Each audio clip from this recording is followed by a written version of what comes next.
Sustainability goals from the United Nations. And here they are for you. Now, keep in mind, the United Nations also has set up a new policy paper outlining their vision to stop anybody that is going against these goals currently. Now, for some reason, I can't explain it. I don't have all the facts for you. There's a rush to get this implemented by 2030 for just hell or high water. It needs to be implemented by 2030.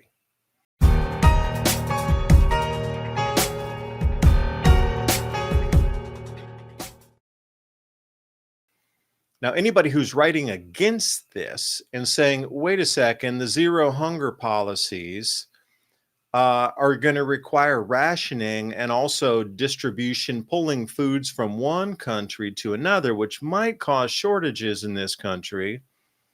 And also you'll be on a social credit score for many more Western countries to be able to access certain different foods depending on your level of social credit score. I don't think that's a good idea. You label it as zero hunger, but it's more of a controlled food management system under the guise of rationing and social credit, which I'm not down with at all. You're going to be censored for writing such things because zero hunger looks really good on the paper here, doesn't it? But if you look at clean water and sanitation, again, the way that they talk about taking from one to give to others and the things that are going to be implemented in terms of technologies, but who's going to be paid for this? Who's going to pay for it? Oh, it's indentured servitude for you to be able to access this like the company's store. How much will it cost to drill the well? Well, your village will be responsible for that, and each person will be assessed a value of that. That will be a repayable loan to the well driller, probably somebody related to the United Nations that'll charge you 100 times more to do it. And that entire village is responsible for that with the interest. And I would consider that indentured servitude. And the land that is of the holdings of the persons who live in that village, the land is the collateral for them to drill the well. If they miss the payments, they confiscate the land. I don't agree with that at all. I think that is an incredibly terrible idea. But again, that's part of the, bringing sanitation and water to everybody. Yeah, but you're going to pledge their land as the collateral. That's not cool. You're going to steal their land again. And you know how it's going to work. Like almost every one of these that you see, clean, affordable energy. Yeah, but you're going to dim the skies through geoengineering programs. And you want to put up solar panels. That's not reliable power. There's no country on earth that has non-reliable power and expensive power. Nobody is an economic powerhouse at that point. You go back to basic subsistence living and sort of servitude at that point, serfdom. If your power, like in Tennessee, they want to try to put solar panels here and windmills to take over for the coal burning power plants and the natural gas that they want to remove, but we can only use our solar panels a third of the year. The wind even less intermittent. So is that going to benefit us? Is that going to make our lives more enhanced by taking away our power? Oh, wait, the natural gas and the coal and the nuclear, that's all for the AI. We get I don't agree with that. I don't agree with that. So again, me writing articles on Substack or me putting out videos or Ransom putting out videos, any of these sustainability goals that you see here, anything, the climate action, this is the number one I've been flagged with, and I just refuse to stop. I will not stop. This climate scam that continues. Yeah, they've been taking away my living for a decade now, to the point where, it comes to shows like this to try to get outside that grip of censorship that exists within the realms of writing, websites, Google placements, anything on YouTube, the algorithms, the spread. It's just, if you're talking against the established CO2 narratives, you're not welcome and you're penalized. But sometimes truth is more important than that. So I've been through the climate action ringer already. All these other 17 ringers all the journalists and citizen journalists and you that have an opinion that write against any of this, you're next. You're next. It begins tomorrow on August 1st. They have a full plan. If you follow me on Patreon, I just released that 40-minute video about all of this on the plans of the United Nations to start with their new programs using government and private industry and non-governmental organizations like they did during COVID to squash any dissent against all of these, not just the climate, all of them. If you speak out against any of these, like life on land, it sounds so innocuous. No, that is the digitization and the carbon sequestration credits for all land on the entire planet down to the square foot. If you believe in that and you think that's great for humanity, awesome. But people don't, and a lot of people are writing articles and videos against that. That was cool until yesterday. But now, as of tomorrow, the United Nations is on your ass to stop that. So anyway, thank you for joining us for the second hour. I shall Ransom, I don't know where this leaves us, but nothing good can come from this when they want to stifle all dissent, all discussion, all conversation about how the world should move in one direction or another. And please, that was on an airport landing taxi runway that they got that reading. Oh, might mute. The reason I even have this up, though, is funny because you knew I'd come at that. I was looking at headlines and I saw this, buried down in one of them was Tampa reaches all-time record temperature at 100 degrees. Now, I don't even know about the airport thing. I'm just calling BS. You're telling me in the South, in Florida, near the beaches, that it's never been 100 degrees before? Yeah, well, now the UN's gonna come after us because I don't believe that. Well, no, the placement of that temperature station is actually at the end of a taxi / takeoff landing, of the airport there. That's so where those where planes taxi and roll around before they sit and wait there with engines rolling before they take off. That's where that temperature is recorded. And I was slamming those news reporters down in Florida through X, asking them, where was your temperature station located? If it's in an airport and not in the middle of the field, that record doesn't count. That is a false heat island reading. And, yeah, but none of that matters. None of that matters because, later on people be arguing about stuff and they'll go, Grok, when was the last time, blah, blah, and it'll say it reached a record high temperature on whatever date this was. And that's just the facts, man. You can't argue with it. And we already get the little label on everything, even if we don't even talk about climate change or global thing. You notice that? On most people's channels, they put that per video, but on like any channel that you're associated with, it just automatically is there. They don't even know what we're going to talk about. Yeah, it's just up there because they just think by the algorithm of previous conversations you've had that it is going to slam onto there. Oh, and I got the same article, but over on Severe Weather EU with a lot more detailed information than that one generic one that's there off Spacecom. Well, I only brought this up is because, we're starting to notice things and everybody's acting like these are first events though, but I'm sure that they have happened and have continually happened. It's just that we've got to a point now that we see it happening. Let me zoom that out there. Yeah, here you go.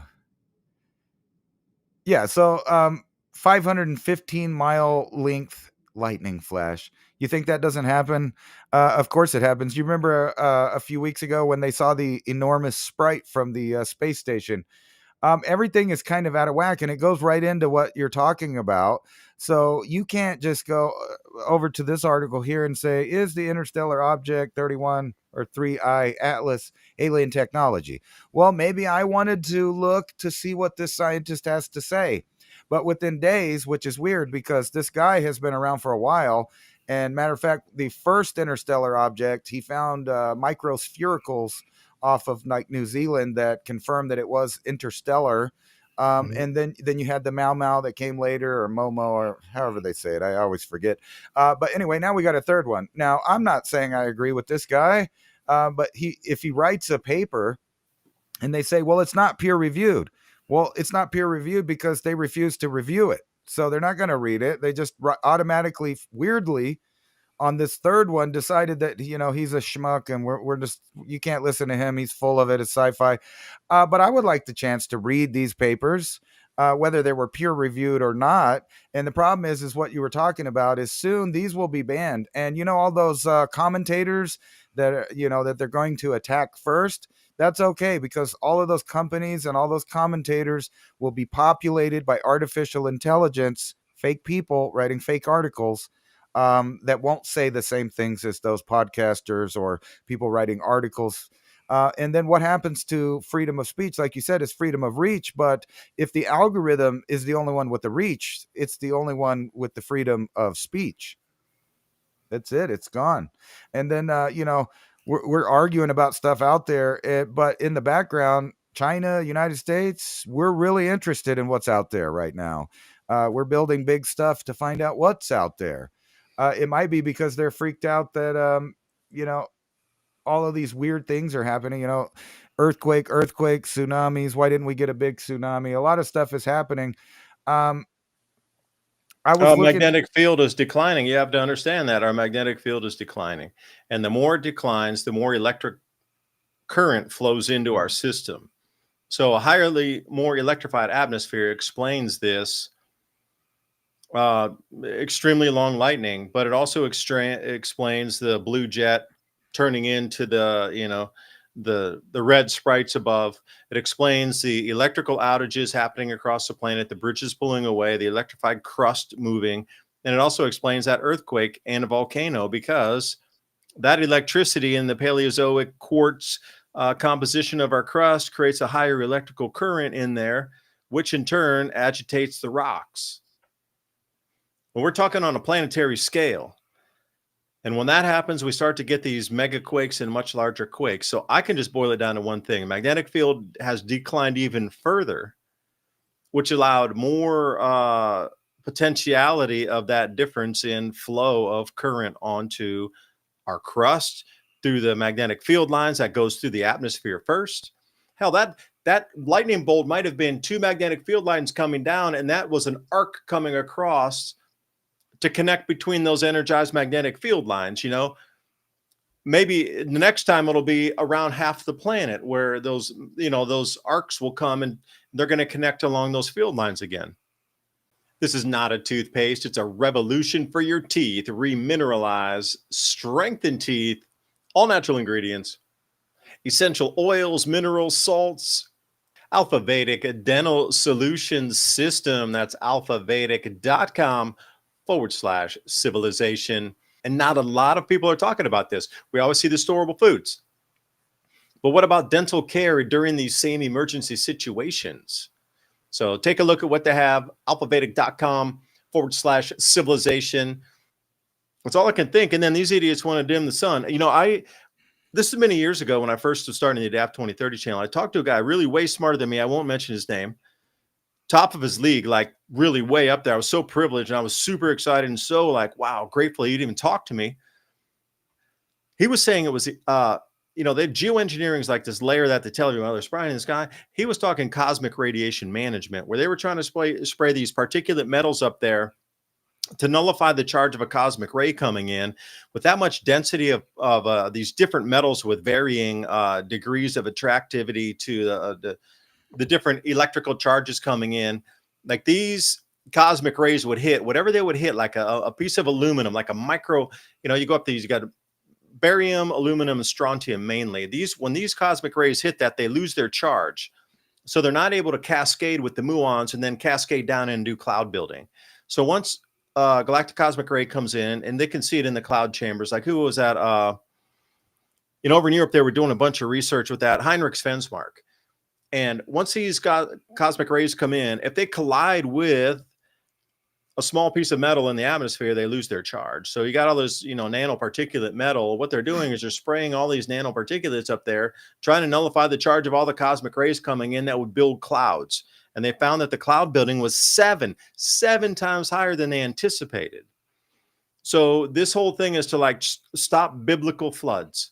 But apparently, even with the wildest, what you're seeing, all these sky trails everywhere, persistent contrails, if it was as he had told me, that they were doing cosmic radiation management to stop this type of biblical flood, then the programs are failing. And now they need to come out publicly to say we want to do even at higher levels, because the secret quote unquote level is not enough to stop the biblical floods from the cosmic rays penetrating through our atmosphere and building clouds and causing the ring outs of the sky, these rivers from the sky. And I'll leave it there. There's really nothing more to say. What you're seeing is much, persistent, fluffy contrails that come out and milk out our skies. That is not enough to stop the cosmic rays that are currently inbound, that they need to come out publicly and say, we need to actually double or triple, quadruple the program, or else we're going to get into biblical floods and Noah's coming back again. I kind of had my own thought on this, because the headline right here is kind of silly, because anybody with basic knowledge on the internet has realized that they were doing these different projects, from Bill Gates to others, seen headlines about them spraying sulfur and different things in the atmosphere. But this one was a little funny, because they talk about it in a way that they were just trying to create clouds, but behind the scenes they were actually doing experiments trying to find out how much cosmic rays or sunlight or sun energy would be refracted by what? Salt water. Mm-hmm. Now, microaerolized salt water. And then there's another layer of that too. So they were using Schauberger vortices, like the chimneys that they had came down into a vortex to try to get the highest penetration off. And they were doing the vortice coming up with Schauberger principles to shoot that up as high as they could get. Then they were having aerosolized dispersal with aircraft to get this middle layer. So they were shooting from the ocean to see how high those particulate, and when I'm talking, we're down a near nano level of tearing this apart. So I was wondering what the filters were to try to scrape out the algae, because even algae, as small as it was, would be clogging their aerosolization equipment. So you got to realize how small algae is. That algae was enough to plug up and stop up some of those aerosolized like spray head that they had there. And then once it got up to that mist and they tried to push it up higher, they were having aircraft come over and do the traditional seeding, which we see every day. And this is what their experiment was about. They only give you part of the story here. Well, I was thinking that it probably, because we know about it, because it's public, that it's probably not even for either one of these things that they're talking about it being for. What it sounds like to me is that they were studying the effects of a dimming sun through salt water, which the only way that there would be that much salt water in the atmosphere that I can think of is either something like Tunga, where underwater volcano blew a lot of salt water into the atmosphere, or a large impact event that put a lot of ocean water into the air. Any of these studies or experiments would see what happens in a small area being larger than Puerto Rico, what would happen, to that area if it got reduced solar radiation and cosmic radiation, because they come in basically together. It's the same difference. They're doing all of these things, and it seems like either A, they know something's going to change and they want to take credit for it to convince you that them and their group of, mad scientists are actually the ones that protected you whenever the climate actually finally changed. I think that's actually the reason that they've spent decades to try to convince you that man can change the climate in the first place. Think about this in the reverse thought. So they spent years beating you over the head with this idea that it's your fault because you use stuff. The cows are farting, man-made agriculture and industry are causing global warming. But what if it was just a program to convince you that it was possible that man can change the climate on the scale of changing the entire earth? And that way, once you believed it, then you would also believe that they saved you from said outcome by doing stuff. Because if you don't believe that man has enough energy or power to change the entire Earth's atmosphere and climate system into a way that they're talking, then you also wouldn't believe that they had the power to save you by dimming the sun.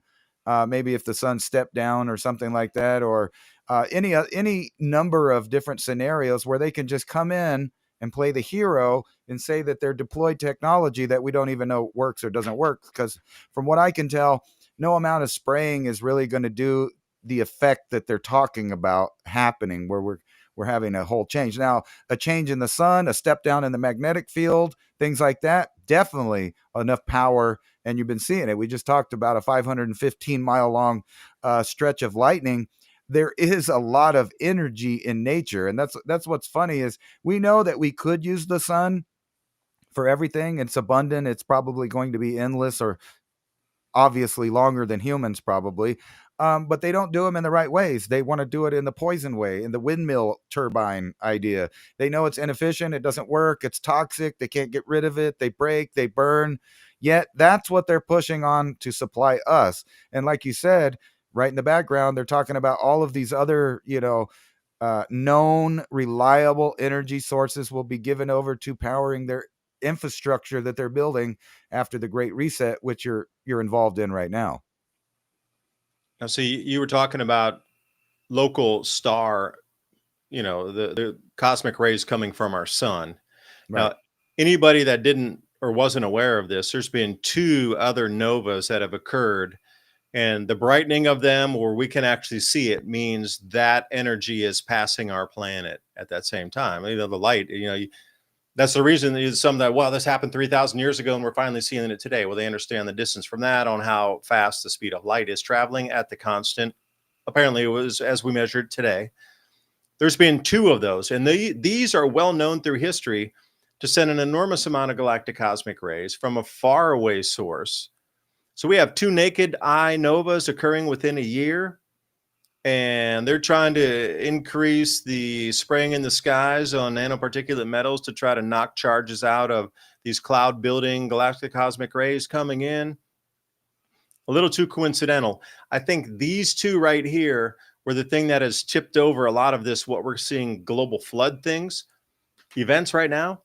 A lot of these galactic cosmic rays coming from these 2 events are building clouds on our planet. And I think the powers that be understand this, and they're trying their very best. As was explained to me, man, this is by like 2016 on this whole galactic cosmic ray, this cosmic radiation management program is another layer of the onion, because as it was also explained, it's a much easier sell to people that, hey, they're spraying the skies, they're trying to block the sun, we need to go out and protest or something, compared to if we don't do this cosmic radiation management program, we are literally going to have rivers from the sky come out and wipe out entire cities every time it rains. That's difficult to sell to a population.